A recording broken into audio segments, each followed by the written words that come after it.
అది డైవర్షన్ చేయాలా, అది జాతికి అంకితం చేస్తున్నారని చెప్పి ఈ రాయలసీమ ప్రాజెక్ట్ దాని మీద ఎత్తిపోతల పథకం మీద ఈ రాజకీయాలు చేయడం జరుగుతుంది. ఒక్కసారి ఆలోచన చేయండి. రాయలసీమ ప్రజలు 19లో మొదలు పెట్టేది 24లో వాళ్ళు దిగిపోయే ముందు వరకు ఎంత పర్సెంటేజ్ ఆఫ్ వర్కులు చేసినాం, మేము చేసినాం, పర్మిషన్ రాకపోయినా మేము చేస్తున్నాం ప్రజల కోసం అంటున్నారు. ప్రజలను తప్పుదావు పట్టించే విధంగా ఈ స్టేట్మెంట్లు ఉన్నాయి. కేవలం 18% వర్కులు చేయడం జరిగింది. తెలుగుదేశం పార్టీకి కాంగ్రెస్ కి గొడవ కాదు, కానీ రేవంత్ రెడ్డి తనని తాను ప్రూవ్ చేసుకోవడం కోసం తీసుకొచ్చిన మాటతో జగన్ ఏం చేశాడో తెలుగుదేశం ప్రభుత్వానికి సంబంధించిన మంత్రే వివరించి చెప్పాడు. రాయలసీమలో ఎత్తిపోతల పథకం అన్నటువంటిది జగన్ ప్రారంభించి హడావిడి చేయలా, హంగామా చేయలా, ఆర్భాటం చేయలా, కూల్గా చేసుకెళ్ళాడు. ఎందుకంటే పర్మిషన్ లేదు తెలుసు.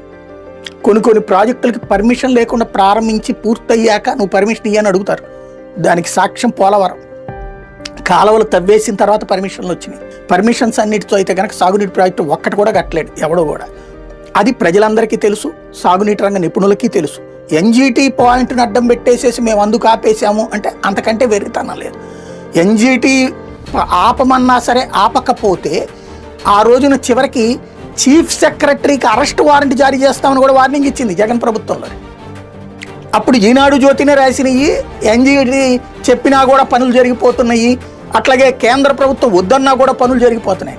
అంటే రాయలసీమ కోసం అసలు అంత తెగించాడు, అంత కష్టపడ్డాడు, అంత డబ్బులు ఖర్చు పెట్టాడు.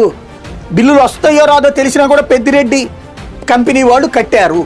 ఇది ఇన్నున్నాయి. ఇవన్నీ ఇప్పుడు నిరూపణ అయినట్టు, ఎవరో చెప్పక్కర్లేదు. ఇప్పుడు రామానాయుడు గారు చెప్పారు, దాన్ని బట్టినే అర్థమైపోతుంది. మరి ఇది మంచి కోసం చేసినట్ట, చెడు కోసం చేసినట్ట?